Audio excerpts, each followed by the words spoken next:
all. Carpetbagger here, and it is a rainy day here in Pennsylvania. We were at Hershey Park last night for the Dark Nights event. Doing a little bit of spookiness on the channel, a few scares, but currently the mission statement is fairs before scares. So we're actually heading up to Springfield, Massachusetts for the Big E event, the state fair that covers 6 different states. So today we're just going to be driving up that direction, headed through Pennsylvania. Going to try to see some interesting sights, interesting things along the way. Before we get started, though, did want to remind you guys that we do have the Carpetbagger pressed penny in the Etsy shop for the year of the pressed penny, which is 2024. Also got some new stickers in there, including the popular Carpetbagger sticker there. If you guys are interested in that, they are in the Etsy shop right now. If you're not interested in it, just enjoy the video. So please, follow me.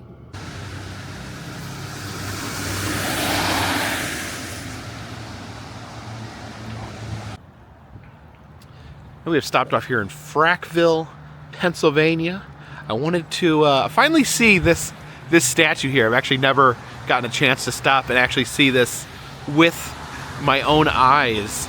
This is known locally as the Pie Woman, one of the giants of the American roadside, but a very peculiar giant in its own way. We got the woman there with her pie, but probably more striking is this child here clutching to the mother's dress. Now, for some reason, this child seems to have a disproportionately large head and hand there. Matter of fact, I don't know, from this angle, it almost looks like the child has a larger head than the mother. Sadly, it looks like someone stole the head of the baby doll being dragged there. Now, these statues were previously at a hotel called Granny's Motel that unfortunately was bulldozed, but the locals loved their icon enough where the mother and child were rescued and currently moved to this empty lot here. Although it does look like they have been given a fresh coat of paint.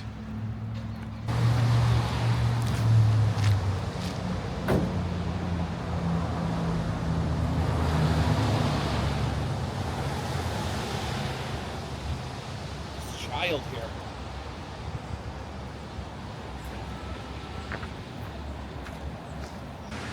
But seriously, I don't know. I just can't. I can't look away. This gaze of this child here. The never-ending gaze.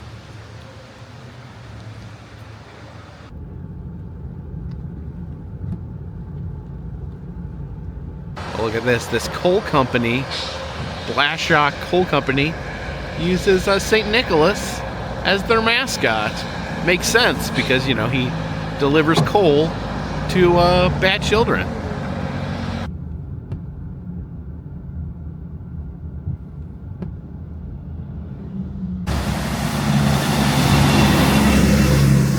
Yes, we are deep in coal country here in Pennsylvania, currently in Mahoney City, Pennsylvania, and we just saw a somewhat disturbing statue, a somewhat disturbing monument over in Frackville. But here in Mahoney City, they have their own disturbing monument right here on Main Street. This is the Molly Maguire Historical Park. You can actually see there's a wall blocking the statue. And there you go. That is an ominous, terrifying statue. I'm guessing that the wall here is to just to block it from passersby. So if you want to see the statue, you have to come behind the wall to see it, because yes, that is a man at the gallows with a bag on his head, and he's got his feet tied together there.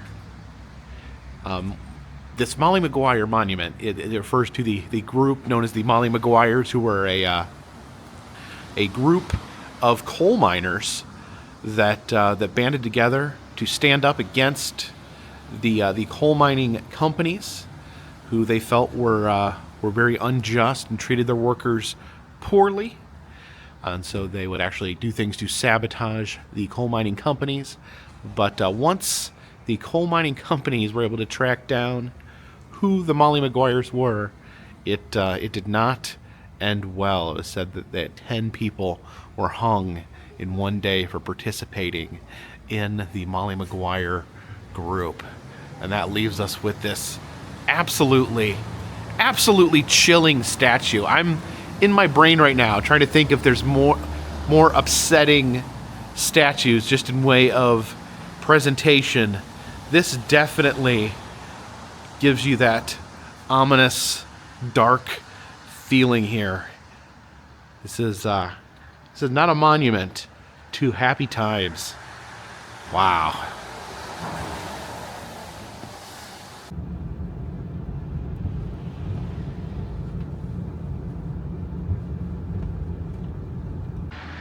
Stopped off here in Ashley, Pennsylvania, right outside the entrance to Pinshot State Forest. So I wanted to check out this, a monument to Joe Palooka.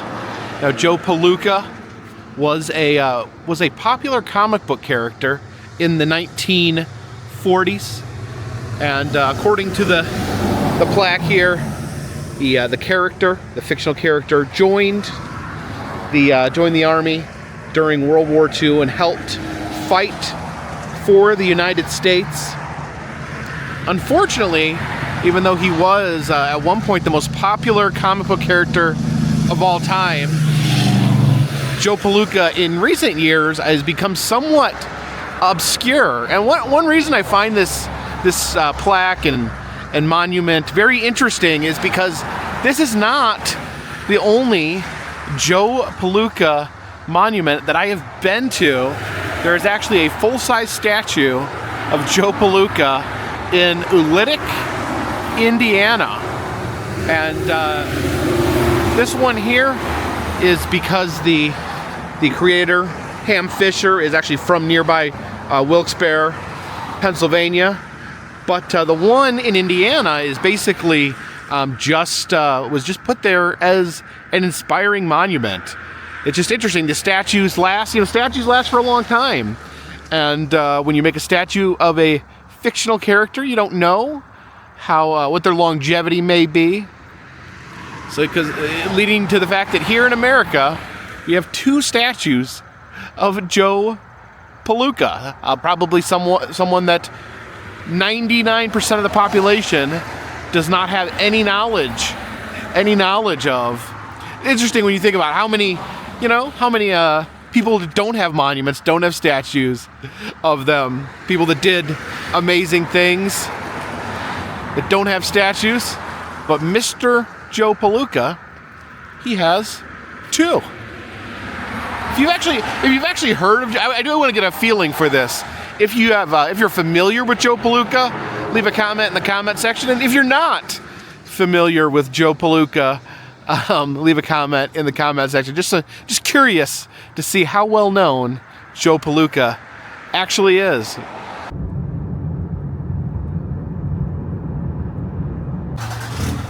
Here in Larksville, Pennsylvania, at A&B's Used Tires, we have this wonderful dinosaur bursting forth from the roof. You can see there he's got some tire in his mouth.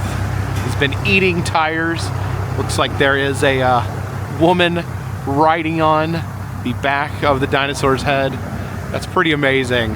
I love this sort of stuff. I wish I wish more businesses today would use creative advertising like this to draw people in. Yes, if I was in Larksville, Pennsylvania, and I needed some used tires, there's no question that this is where I would obtain them.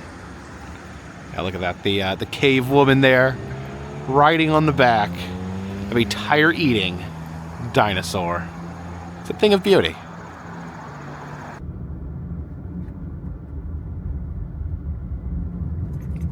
And we have landed here in Scranton, Pennsylvania at Steamtown, historic rail yard here. You can see the Reading Railroad here. That's one of the railroads from Monopoly. If you get those 4 railroads, you're on your way to success. My understanding is that they do give train rides here. I don't know if they're doing them right now. It is later in the day. You can see some wonderful old trains here. Here's the old roundhouse and turntable building over here. This massive Canadian Pacific train. That railroad is not in Monopoly. You can see over here's the turntable where they can actually rotate trains, put them on different tracks.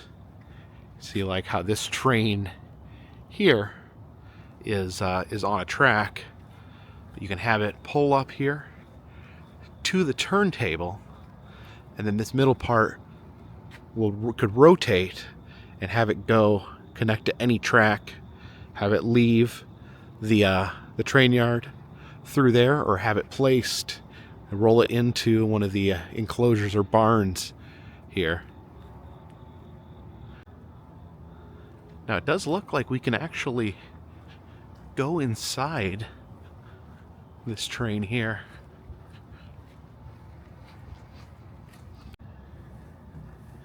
Peeking inside. Oh my goodness. I always just imagine whoever has to work this must be like one of the most, I don't want to say miserable jobs, but definitely a grueling job to have to be even near this thing while it is operating. So hot, burning coal in there. The whole thing is so hot. You're probably hot standing here. You have to deal, it's an important job. You have to deal with all these levers and dials, making sure everything is going according to plan. An important job, you know. You don't want to be the cause of a train malfunction, but I can't even imagine like trying to remember what all these do while I'm sweating to death from the heat. Now, it does look like there's normally exhibits in these buildings, but it looks like they are currently doing renovations.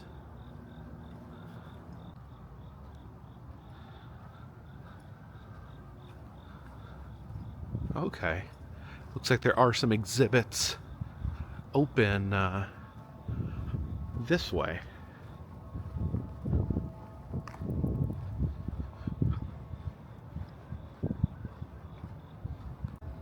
So there's part of the technology museum open in here. Oh yeah, look at that big train. Over on this side, they have the train cut open so you can see the inner workings, the coal being stored in there. There's the guy shoveling coal there, and the engineer making sure everything runs smoothly. Yeah, I don't know if I've ever seen the inside of a train before. See the coal being cooked in there. And this is where the steam is created that powers the steam engine. A little mini version of the train there. Train Junior, if you will. And I do kind of like how they will do this. They will place a smaller object. Some of these museums now will place smaller, touchable versions of the objects. Not only does this give people with seeing impairments the ability to enjoy the exhibits, but just gives people more of a hands-on, people that like to touch everything or kind of get a feel of of what they're dealing with, or just want to get a up-close look. I think it's a really good idea. There's a World War I American doughboy there. Some cabooses. There you go inside this boxcar, and ride in this boxcar like a hobo. Oh yeah. Sit back here and relax while the train takes you across the country. Although I bet hobos wish that they had TVs in the boxcars. I could check out the caboose here.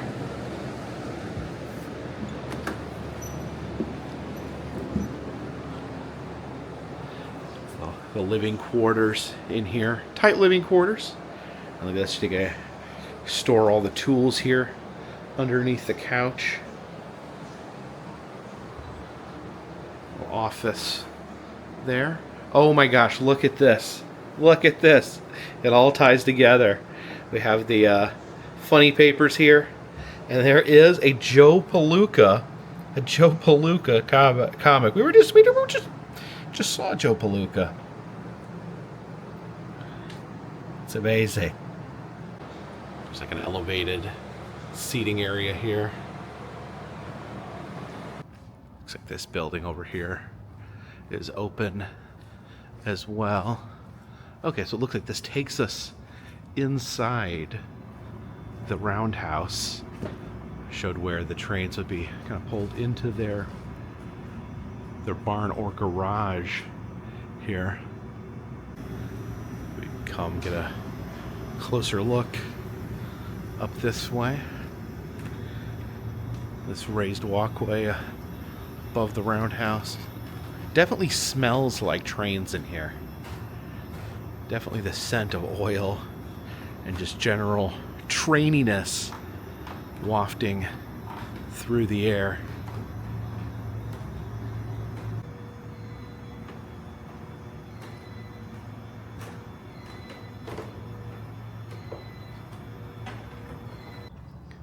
Uh-oh. Caution, bees, stay clear. No, not the bees. Apparently this train yard entirely infested with bees. Okay, it looks like this is the History Museum.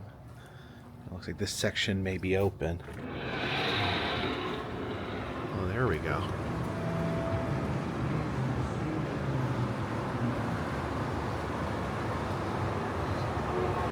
I find this pretty interesting. The railroads responsible for the time zones. The time zone map, as it is drawn today, was basically to make things work for the railroads. Says that preachers actually spoke out against the railroads tinkering with time, almost like playing God, saying that they could change what time it is. You can see, I guess, they have moved over the years. It says this is the 1883, when they established the time zones, it's these dotted lines. And I guess they have changed it to these solid lines now. So you can see Michigan used to be on Central Time. All of Indiana used to be on Central Time. Now, I grew up in the small part of Indiana that is on Central Time, but most of the state now is on Eastern Time. And yeah, this is the time. I have a strange relationship with the time zones, with as much traveling as I do. As you're traveling west, it's amazing. Time keeps giving you extra hours, extra time to reach your destination. But then when you're headed back, you pay for it. You lose time as you travel this way. It's always why it's more enjoyable heading west than it is east. Oh yeah, and I remember the one time when I drove up to Canada through Maine, and I realized there was an extra time zone, Atlantic time. Now, right now, Atlantic time does not go into America at all. It is once you cross into Canada here. But apparently at one time, the very tip of Maine was on Atlantic time. This is a collection of different brochures and maps and guidebooks for when traveling by train in a recreational manner became popular. Well, you can see here, these are the backs of playing cards. These are the decks of cards that the train companies would give out with their mascots on them. And of course, you're riding a train. You probably want to sit back and do something. We didn't have smartphones back then, so you got to play a game of cards. I know that's Chessie the cat from the Chesapeake Railroad. Learned that at from Harold at the Museum of the American House Cat. This room is interesting. We have models and displays on all the different people involved in the train industry. Up here from the tycoon, the railroad baron there who owns the entire railroad. These are the immigrants, I guess, traveling the train for a better life. We have, this is the passenger here. Your standard passenger looking for a good time on the railroad. Over here, the hobo riding the rails, looking for work across the country, unhindered by the norms of society, living the truly free life on the rails. Back here, some more information on hobos. You can see the sign, "No loafing about these premises."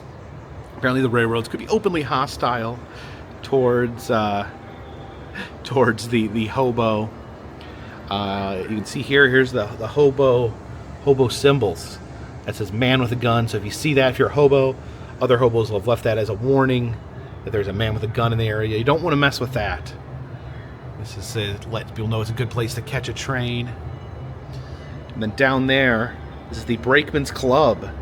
It said it was originally used to help pull the coupling pins and turn brake wheels, but was also used when needed to beat hobos with.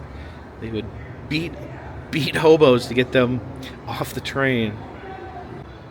Different roles on the railroad. This is the brakeman or switchman here. He's holding his lantern. There's the fireman. No, I don't think he's like a fireman in that he fights fires. I think he's got a shovel there, so he must be shoveling that coal to keep the fires burning. Now here is the engineer. Earlier in the history of this channel, I got called out because not only did I refer to the engineer as the train captain, which apparently is not the preferred term, but I also continuously confused the conductor and engineer, almost using the terms interchangeably. But it is now my understanding the engineer, he is the head of the mechanical part of the train. He keeps everything running, basically the boss of everyone working on the train as a way of keeping the train propelled forward. The conductor, on the other hand, conducts the people on the train. He conducts the front-facing part of the train. I think I got that right. If I got that right, leave a comment in the comment section. If I got it wrong, I'm sure you already have. Behind the engineer, got some old magazines here talking about the role of the engineer and the story of Casey Jones, the most famous engineer who has almost risen to Paul Bunyan-like status in the United States for saving a train, sacrificing himself to save a train and the passengers. The master mechanic here. Although look at how he dressed. He's got the wrench there, but look at how he's dressed. If I was working on trains, working with that oil, I probably would wear some grungier clothes. He's so dapper given his job. There's the ticket booth here where you get your ticket punched, ready to ride the train. And here's the station manager that would be in charge of the train station itself. Back here is Here is the conductor checking his watch, making sure the train runs on time, organizing the people, collecting the tickets. The baggage handler here is going to take your suitcase. And the porter here, which apparently was would help take care of the passengers on the train, interacted directly with the clientele. The telegraph operator sends important train-related telegraphs, helping everything run smoothly. And the news butcher. Let's look at the butcher here. The butcher, a small child with newspapers, I guess, yelling, "Read all about it! Extra, extra! Read all about it!" I didn't know he was called a butcher, though. What exactly does he butcher? He doesn't really chop anything up, unless the newspapers he is giving out are full of falsehoods. That way, then they would possibly be butchering the truth. It says, what can be found under the ground in the railroad yard? And here, just items excavated from the rail yard here. Here's the tools of the excavator. The trowel, the shovel, help dig up items there. The camera to take pictures of what gets dug up. And apparently what gets dug up is a lot of milk bottles. Apparently they were just absolutely chugging milk, just slamming milk as they rode along in the train. There were various items, beer bottles, pieces of plates and whatnot that would have been used on the railroad. See a Pepsi Cola bottle there, a pipe. Yeah, all the shattered cups and saucers. It's a diorama of how they would dig up the different objects. Yeah, they make the perimeter there with the string and dig them up delicately with a brush, just like dinosaur bones. It says this train here is from Naog Park. It's a defunct amusement park that was here in Scranton, and this would be the park's train, the little miniature train to take passengers around the amusement park. Yeah, I love these. I love these little tiny trains.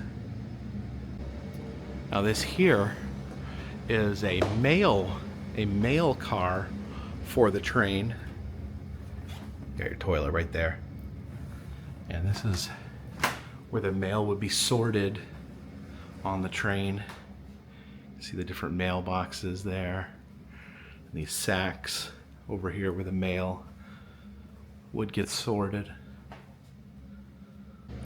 This is the business car.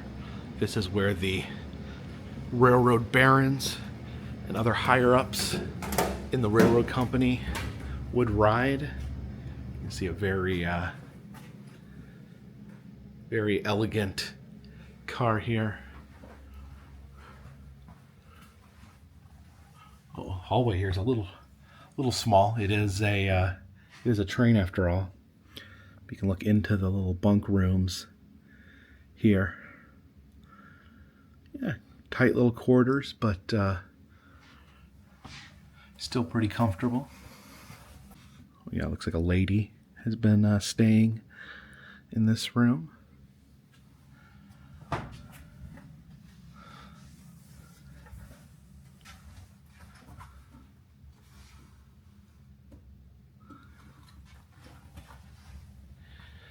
Into the dining hall here.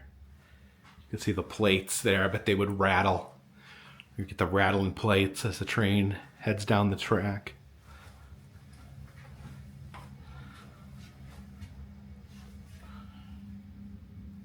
Different seats. And then there's the kitchen for preparing those meals. Again, tight quarters.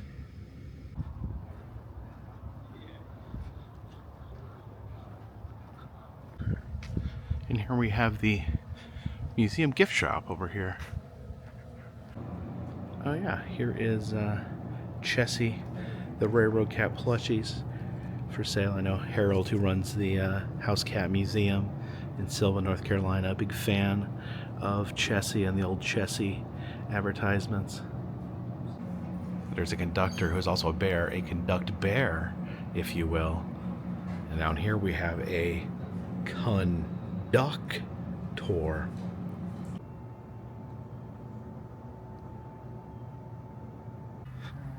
And on the opposite end of the parking lot, we have a trolley museum. Have some trolleys here in the museum. In a way, you know, trolleys are almost like street trains. Like a train rides on a track, a trolley rides on a track too, but on the street. You can see where it like connects to the electric cable up there. Looks like we can step up inside the trolley here. Okay, this is like a deconstructed trolley where you can look down and see the mechanisms there on the floor. The steering, or I guess a trolley doesn't steer, but this would be the like giving it power or taking away speed. I guess controlling the speed of the trolley. Got a nice view of their fall Christmas tree there. Oh, here's another Christmas tree made out of coal. Normally getting coal on Christmas is a bad thing, but you know, here in Pennsylvania, it's actually a means for celebration. You see the sign up there. Scranton is called the Electric City because it was one of the first cities to have electric lights, and they used that early electricity to power their streetcars. You have some hard scrabble coal mining folks here. I don't know, if I've learned one thing about coal mining is that it's a noble job, but it is one of the most difficult and I don't know, least rewarding maybe. Definitely, you know, for the level of work that these people have put into mining, what they put their bodies through for mining, they definitely did not receive as much compensation or wealth as one would hope. Much like the Railroad Museum had the roundhouse that the trains could pull into, this has this garage here that the trolleys can pull into.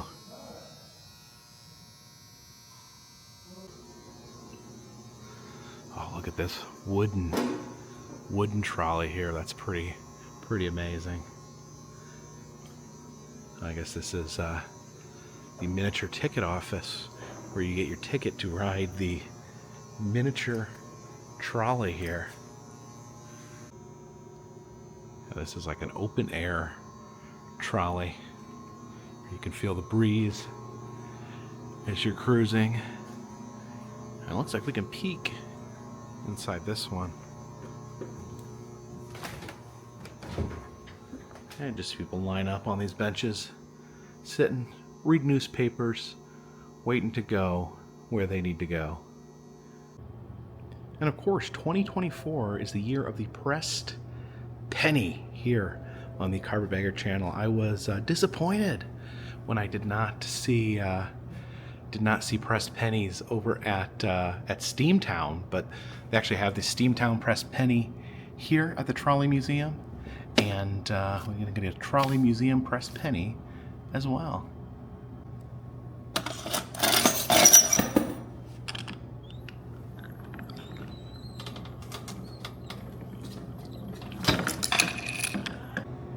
Two new additions to the collection. We got the Steamtown penny and the Trolley Museum penny.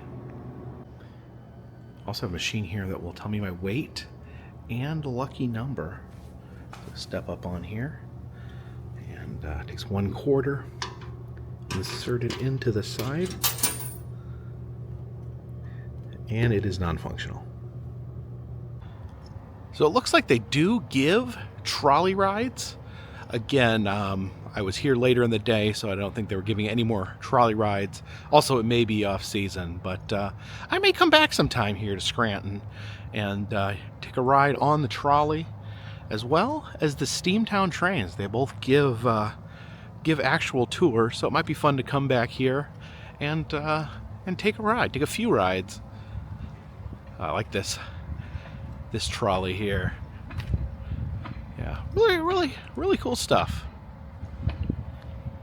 And here, right next to Steamtown, we have what is formerly known as the Steamtown Mall, now known as the Marketplace at Steamtown. And there is a relic in here that I am seeking out.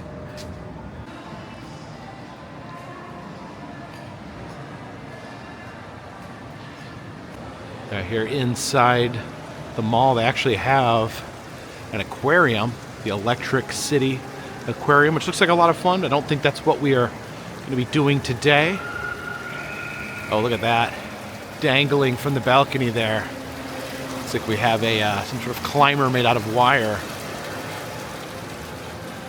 Check out this grand elevator here. It's a pretty fun mall. I believe what we are looking for is up here on the second story. Now it looks like there is some signs of deadness here at the mall. There is quite a few shops up here on the second story that are not open. And there is a Civil War museum here at the mall. This is the Gar Museum. When I first saw that, I thought it was the Car Museum. Then I noticed there was no cars. It was a Civil War museum. It was before cars were invented. And normally we would invoke the EM rule, but it does look like they are closed for the day. But this is not what we were looking for. This is what we are looking for. The Scranton welcomes you sign. This is the original sign that would welcome people to the town of Scranton. They've actually got a new sign now that looks differently. I saw it when I was driving in, but this is the original sign that greeted people to Scranton for generations, and is famously shown in the opening credits to The Office.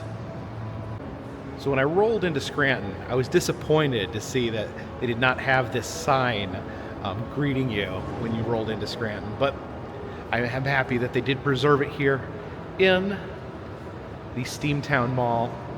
Now, the show The Office actually is one of my favorites from over the years. Occasionally, I will binge watch the entire series. I watched it when it originally came out, and then I know that I've binge watched the entire series at least twice. And I watched a few episodes last night, knowing I was coming to Scranton. It's kind of those warm, fuzzy shows to me. It's one that you can just put on and sit back and watch. It doesn't require, it's not a dumb show, but it doesn't require you overthinking anything. It's not Game of Thrones, but it's still consistently funny, consistently entertaining to take in. And when they created the show, The Office, they picked Scranton. Apparently had a couple cities in mind, of cities that embodied the vibe of The Office. And whether or not it is a compliment or not, Scranton was picked as something that fit the vibe that they were going for. Now, the show was not filmed here in Scranton. Well, most of the show was not filmed here in Scranton. It's mostly filmed, in Hollywood, as many things are.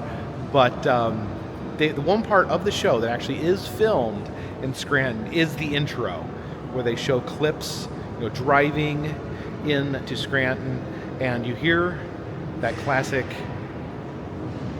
theme music hit. I can't do it, but you hear that classic theme music hit, and the first thing you see is the sign here: Scranton welcomes you. So while they did not film anything besides that intro portion in the city of Scranton, they do actually make reference to actual Scranton landmarks. They actually mention this mall here, the Steamtown Mall. actually is an episode where they visit the Steamtown Mall. It was not filmed here, was filmed at a different mall. But I think it was Michael took the females in the office out to lunch at the Steamtown Mall. But here we have, the Steamtown Mall has this piece of office history right here. And, they mentioned other places around town, so they did use the town as a reference point for a lot of the locations, a lot of the jokes. So it is cool. It is cool to be here at Scranton. And kind of driving in, I think it does fit the vibe of the television show. And like I said, the characters did visit the Steamtown Mall. The characters did mention the Steamtown Mall. They also mentioned this store here, Boscov's, by name on several occasions in the office. Now there is one more location that was featured in the office that was actually filmed here in Scranton during the intro, and that is this building here, the Pennsylvania Paper Company, Pen Paper. Of course, the office about the fictional paper company, Dunder, Mifflin. But in the intro, they actually showed footage of an actual paper company, Pen Paper Company here. And that iconic tower, again, one of the first things you see when you turn on an episode of The Office. And you can see the tower there. Does say Pen Paper, even though the paper company is called Dunder Mifflin in The Office. In the intro, the tower still says Pen Paper. But if you look at it from this angle, on one side of the tower, they have altered it to say Dunder Mifflin. It is interesting, though. We see this in the intro of every episode of The Office, yet a company called Pen Paper is never mentioned, and we never see the actual building in the show. We always see that Dunder Mifflin takes place in an office building. You see the Pennsylvania Paper and Supply Company actually still has their offices in this building. And you can look there, you can see Michael Scott, the boss from The Office, here in the window. And it says, "Welcome office fans. You're welcome to come in for pictures in the lobby only." So we can't wander around the factory, but we can come into the lobby. Yeah, here in the lobby, have a picture of the building, along with Michael in his world's best boss coffee cup, and Dwight there in a box of paper. Oh, it says it's our birthday, celebrating 100 years of business. Yeah, actually, this company is the oldest running business in Pennsylvania, which is pretty impressive. Oh, look, they got a Dundee Award for 100 years of quality product and service. They have some newspaper articles on the building and its use in the office. Oh, there's an autographed picture from the entire cast of The Office. Look at the Dunder Mifflin banner. Little photo op here, including that inspirational quote by Michael Scott: "You miss 100% of the shots you don't take, Wayne Gretzky." Michael Scott. It's interesting, though, because we never actually see this building used anywhere in the actual show outside of the intro. And again, it does say Pen Paper in the intro, which is not the name of the paper company. So interesting how this fits into the Office lore. I guess what we see at the office is the business office. I guess this may be the actual paper company that we don't actually get to see. It is good to see that the people of Scranton have embraced The Office. You see this mural here of Dwight Schrute, most iconic characters from The Office. I do feel like maybe the comedic heart of of The Office, both with his interactions with Jim and with Michael, and his absurd strangeness as well. And they actually were planning on giving him his own show, The Farm, which they actually set up in an episode of The Office that sadly ended up being one of the just kind of misfit. It just didn't fit with the show. They have an episode of The Office where they set up for a whole new show that doesn't happen. They introduce a bunch of characters into Dwight's life. Dwight changes his behavior to kind of, evolve the character for the new show, and none of it actually ends up meaning anything in the long run. But still, a huge fan of Dwight. I do think Dwight is probably my favorite part of The Office. Now, many locations mentioned in The Office are references to different locations in Scranton. Of course, there's a few references they make of places in Scranton that aren't really in Scranton. Sadly, there is no Chili's. There is no Benihana's in the actual Scranton. But the characters often do mention this place here, Cooper's Seafood. And just look at this place. This is amazing. Yeah, you can see the building itself shaped like a pirate ship and a lighthouse here. This must be the most amazing seafood restaurant in all of Pennsylvania. It also looks like there's some sort of octopus on the roof. You can see a replica of that Scranton sign welcoming us to Scranton and welcoming us to Cooper's Seafood. I think we're gonna have some dinner here. You can see a pirate there, fully immersing us in that nautical theme.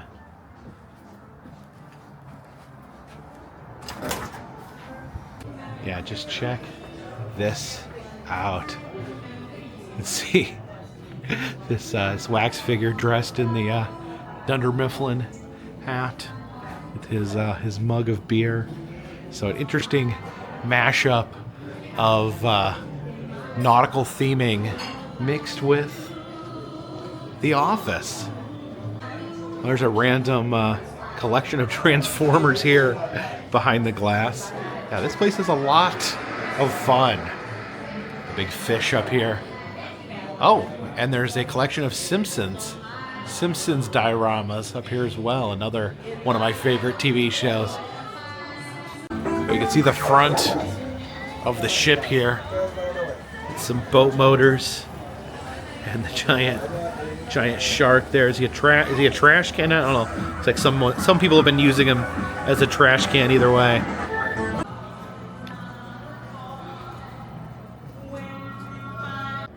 And what is this? There is a diorama here from Gilligan's Island. It says "Push Me." Oh, it plays the theme. Plays the theme from Gilligan's Island. It's a great show too. An homage to a lot of great shows here at Cooper's. At the Flintstones, which plays the theme songs when you hit the button. And then look at greeting us over here. We have again the cast of The Office. And look at this dining room here. It's almost like a beer garden or something similar. See the Cooper Family Oktoberfest flag there. And over here, next to the booths, we have more dioramas of old TV shows. This is like some sort of old Western here. Oh, what's back? What's back in this corner? Oh, it's Planet of the Apes. Oh, look at that. It's a train running along the perimeter of the dining room here.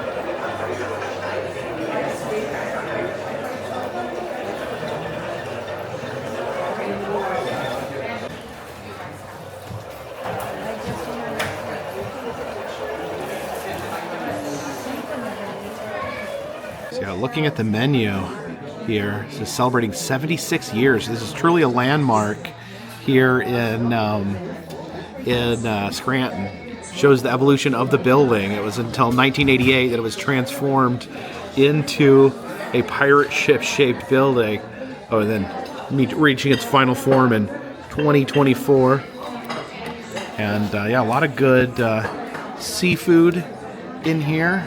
I think I'm going to go for the just seafood. It's a delightful medley of broiled shrimp, sea scallops, and lump crab meat. That sounds pretty good. I ordered a bowl of Maryland crab bisque to start things out. Smells really good. I'll blow on it, make sure it's not too hot. Oh, that's good. Very creamy. Like extra super creamy there.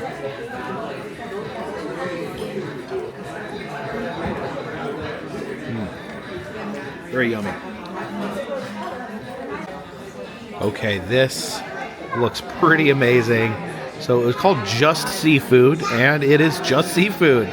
You've got shrimp in there, broiled shrimp, scallops. And these are just little morsels of crab meat, which looks really good. The sides, I got this tomatoes and zucchinis, as well as some broccoli. So it's got amazing seafood dinner here. All right, so I love this. I love just seafood, so no need to be fancy, no need for pasta or batter, just a big bowl of seafood there.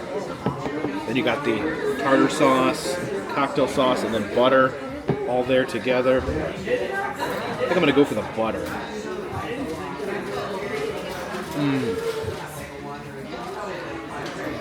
That is pretty amazing. There's got like these morsels of crab meat. It's like a crab nugget there. A little butter.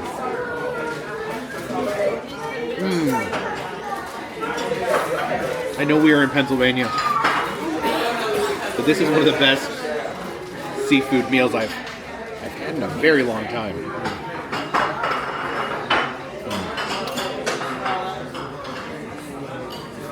Absolutely wonderful. A little butter there for the broccoli. Pretty good butter, must say.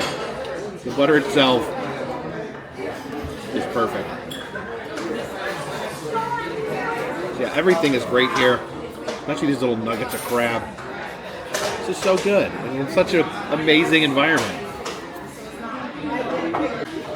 So tonight I am definitely a member of the Cooper Seafood Clean Plate Club. I think I especially loved the little crab morsels, the little crab nuggets. You know, I love crab, but man, it can be such a hassle to eat cracking the shells. They just had the little bites of crab. It was so good, and I don't have like scars all over my hand from trying to open it up. Here in the bar area, they have this taxidermied rhinoceros head. Looks like he's impaled someone wearing a pith helmet. Good thing I don't wear pith helmets anymore. And there's homages to different movies as you go out through the restaurant. There's a little Jaws section, and then a Star Wars section over here. You have Star Wars lunch boxes and toys, and then a scene of the Battle on Hoth. Oh, look, Vader's coming down there. I love how the theme just bounces around in here. You've got The Office, other TV shows. Now here's a military exhibit. You've got a pirate ship in here. It's nautical themed room in here. You got the deep sea stained glass because some sharks there, and then this giant whale here right in the center of the diagram. Over here in front of the whale, you have the Nautilus from 20,000 Leagues Under the Sea. I actually just rewatched that movie just like a month ago. It's a very, very strange movie, but I did enjoy it. See the Kraken there clinging to the side. And look at this. We have a deep sea diving tableau right here. The old-timey scuba diver there battling with a shark. He's got his knife out, getting ready to shank that shark. Does anyone else remember like these little sailor heads that people used to hang on their walls? I remember my uncle had some of these sailor heads. And even in the nautical room, you've got toys up here in the rafters, Disney characters. And there is the mousetrap game set up, but hanging sideways on the wall. Oh, not like all the old cameras up here. Oh, why not? Here is a old milk bottle collection here. Yeah, this is like it's like eating in some sort of museum. And as we head into the restroom area, they have it themed after old movies, old monster movies. See Frankenstein's head there. The spooky TV says "Push Me." Oh, it plays the Addams Family. Okay, and then this button says "No, push me."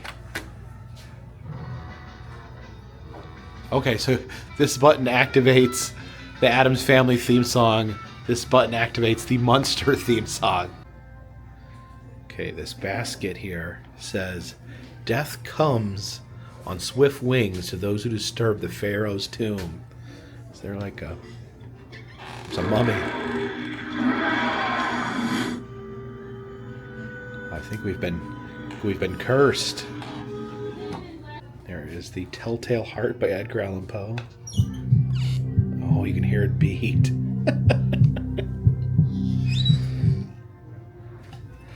And look at this. This is a Fright Factory Maker Pack.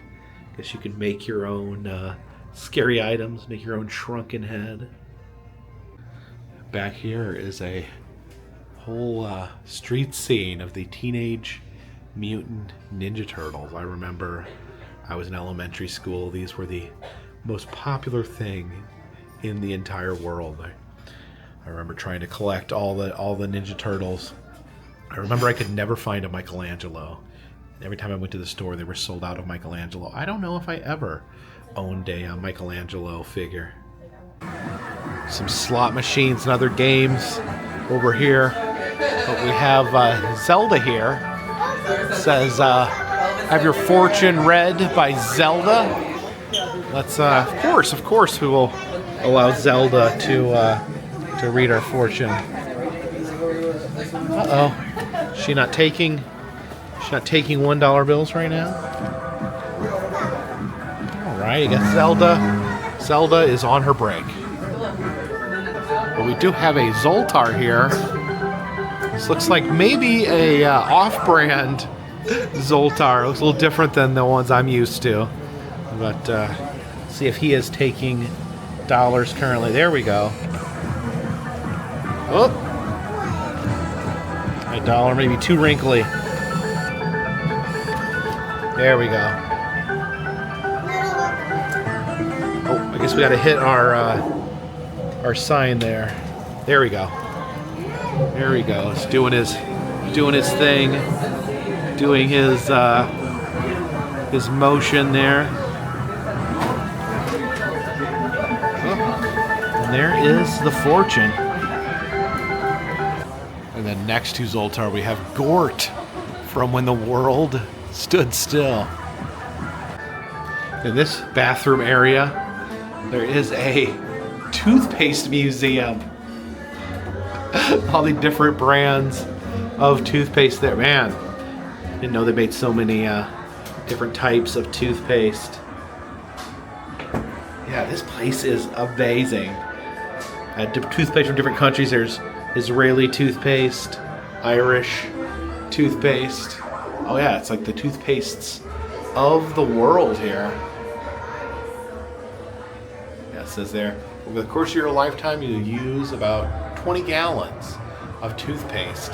Then right next to the toothpaste exhibit, you have a wall dedicated to muscly men and women. Let's check out the gift shop. Okay, have a lot of office-themed items here in the gift shop. Got Michael and Dwight there. Oh, all these different office-themed T-shirts. Oh, and can you get a Dundee? Oh yeah, it says the Dundee Award of Moving On Up. It's pretty amazing. Yeah, there's Dundies for all different categories. Whitest sneakers, eternally late, and personal space ignorer. There's the That's What She Said poster, modeled after the Obama poster. There's Michael's movie, Threat Level Midnight, and plushies of some of the different characters. A stuffed Jim there. Office action figures, including figures from Threat Level Midnight. There is Jim as Golden Face, and Dwight as Samuel L. Chang. So this place is amazing. My new favorite restaurant here, Cooper's Seafood. Now there is an octopus up there on the roof.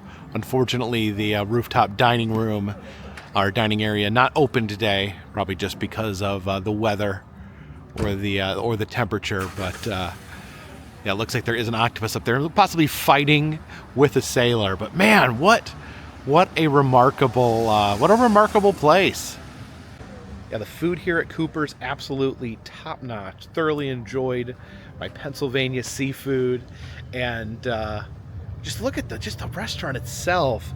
Of course, I was drawn here because of the connection to the office, but this is like an attraction all by itself. It's like eating in a roadside attraction. Different museums, different sections. There's a train running around. There's dioramas set up for different TV shows. So an experience all by itself here at Cooper's Seafood. I would definitely stop back here when I'm in the area. I loved it so much. Gonna have to add this to my list of places to come back to, because absolutely wonderful. But hopefully you guys enjoyed this trip through Pennsylvania. I hope you guys enjoyed seeing some of the locations from the office, including Cooper's Seafood. If you guys like these videos, please subscribe.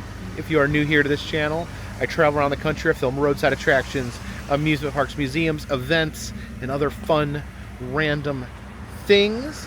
If you'd like to help support the channel in other ways, consider contributing to Patreon. $3 or more get you a postcard once a month from me to you. Also selling enamel pins, pressed pennies, and stickers in the Etsy shop, and doing personalized messages on Cameo. If you're interested in any of those things, check the description of this video. Of course, all those things help keep this steam train on the track, this boat in the water, and this dirigible in the air. Until next time, my friends, this one's in the bag.